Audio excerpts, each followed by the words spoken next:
지금 게시판에 GS건설 신청해 주신 분이 계세요. 요즘 들어서 살짝 좀 밀려나죠. 심플라이프님이 그래서 좀 궁금하셨나 봐요. 악재가 있는 걸까요? 계속 하락해서 걱정입니다. 내일이라도 손절해야 할지 이런 고민을 안고 계신데 매수가가 46,000원이고요. 비중은 많지 않으세요? 한 10% 정도 담고 있습니다.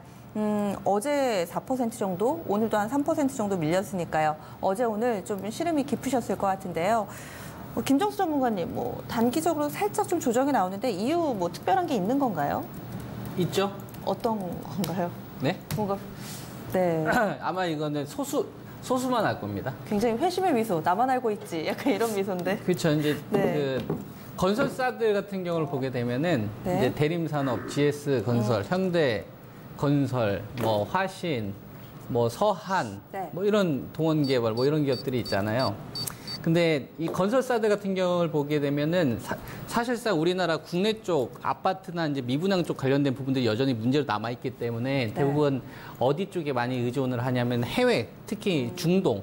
그죠? 사우디라든지 아니면 아랍에미리트 이쪽에서 이제 중동 쪽 관련된 붐이 다시 한번 불었었을 때 거기서 이제 대규모 수주를 좀 얻기 위한 네. 그 부분에 대해서 우리나라 기업들이 되게 많이 노력을 했었고요.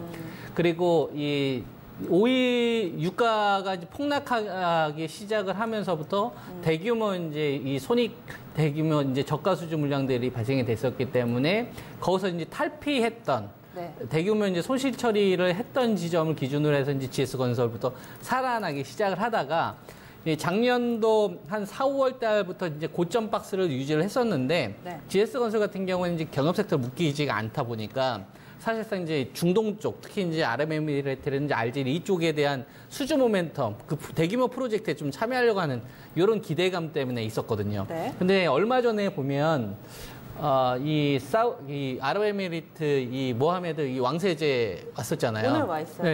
네. 그래서 이 이재용 부회장하고 만났잖아요. 아, 네, 앞서서. 그죠, 네, 만났잖아요. 그렇죠. 그때 그 시점에 삼성 엔지니어링이 텄잖아요. 그렇죠. 그리고 나서 바로 이 청와대 문재인 대통령과 이제 오찬 하는데 그때 초대된 이 건설사가 현대건설이 유일합니다. 그러니까 지금 시장에서 뭐냐면 이 아랍에미리트를 비롯한 이제 중동 쪽 수주 모멘텀을 받아야 되는데 그거에 같은 경쟁사들이 삼성 쪽이나 아니면 현대 쪽으로 좀 빼앗기지 않겠느냐. 네. 여태까지 이제 그거 보고서 왔었는데 그쪽에 관련된 이제 물량들이 좀 있었다라고 저는 생각이 좀 들거든요. 그래서 상대적으로 이번 반등, 이번 주 구간에 대림산업이나 이제 GS건설이 좀 꺾여지거나 지방건설사들이 약세 흐름 보이는 요 구간 동안에 잘 보시게 되면은 현대건설하고 삼성 엔지니어링만 좀 괜찮았어요. 저는 그래서 포인트를 좀 그렇게 봅니다. 안 그래도 삼성 엔지니어링이 어제 4% 정도 올랐거든요. 이런 뉴스를 보니까 지금 어느 정도 맞물린 것 같은데 그러면 이 종목 어떻게 해요? 팔아요, 말아요? 저는 교체를 해야 되는 게 제일 맞다라고 보고 있고요. 네. 이제 건설 섹터들 같은 경우에는 저는 이렇게 판단을 합니다. 박근혜 정권 때는 지방 건설사 중심의 어떤 산업을 했다고 한다면 네. 화성이나 서한이나 동원 개발이 수익률을 주는 게임이었다고 한다면 이번 건설사 쪽은 삼성 계열 또는 경협으로 저는 묶여야 된다. 예, 그래서 저는 만약에 투자를 한다면 GS건설은 워낙 실적이 탄탄하게 나왔었기 때문에 박스권 정도의 매매는 좀 가능은 한데 이 주식을 가지고서 큰 수익을 좀 얻기에는 상당히 좀 제한적이지 않나. 그래서 종목 교체나 박스권 매매 전략을 좀 가져갈 수 있다고 좀 보는데요. 네. 가격대를 제가 좀 잡아드린다고 한다면 이 작년도 4월달 가격대가 되게 중요합니다.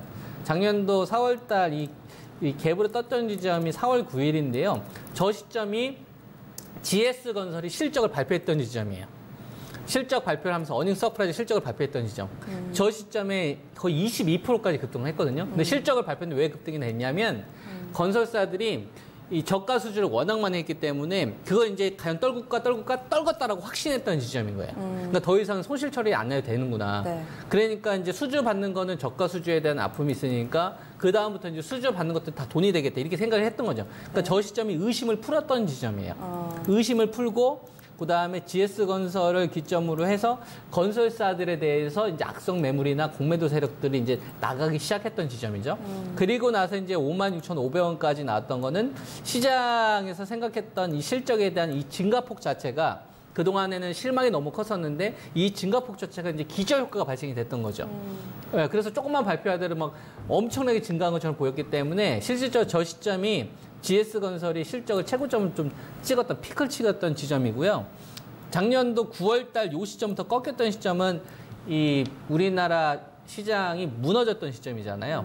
네. 북미 회담에서 남북 정상회담 끝나고 북미 회담이 연결되지 못하고 마이클 펜스 부통령이 신냉중 체제하면서 중국에 대해서 선전포고 하면서 시장이 폭락했던 지점이거든요. 그러니까 이건 시장에 의한 하락인 거죠. 네. 그리고 나서 지금 43,350원까지 왔는데 지금 현재 가격을 보게 되면은 아래쪽 하단 4만 원짜리까지는 저는 기본적으로 열려 있다라 보고 있고요. 그다음에 지금 박스권 상단으로 좀 볼 수 있는 게 직접 무너지기 시작했던 자리 45,000원 정도. 이게 그래서 저는 45,000원, 4만 원에 대한 밴드가 일단 하방 쪽에서 기본적으로 만들어져 있다. 이렇게 저는 좀 보고 있습니다. 어쨌든 원금 회복까지 기다리시기에는 약간 무리가 있습니다. 지금 박스권 전략이 제시됐습니다.